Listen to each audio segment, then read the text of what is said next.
নমস্কার বন্ধুরা, এই মাত্র পাওয়া আবহাওয়ার সবচেয়ে বড় খবর। হাওয়া অফিস আগেই জানিয়েছিল আগামী কয়েকদিন রাজ্যের জেলায় জেলায় মুখ ভার থাকবে আকাশের।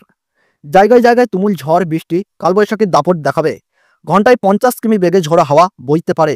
একটানা ঝড় বৃষ্টিতে বেশ কিছু জেলায় 2 থেকে 3 ডিগ্রি পর্যন্ত কমে যেতে পারে তাপমাত্রা।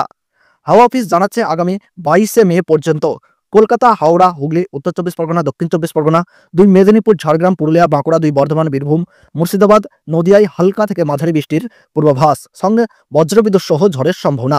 দক্ষিণবঙ্গের জেলায় জেলায় আগামী কয়েকদিনে 30 থেকে 50 কিলোমিটার বেগে বইতে পারে ঝোড়ো হাওয়া। আগামী 4 দিন জেলায় জেলায় জারি হলুদ সতর্কতা। আগামী 2-3 দিন দক্ষিণবঙ্গের জেলায় জেলায় তাপমাত্রার কোনো হেরফের না হলেও তারপরের দিনগুলিতে গাঙ্গেয় বঙ্গে তাপমাত্রা কমতে পারে 2 থেকে 3 ডিগ্রি পর্যন্ত।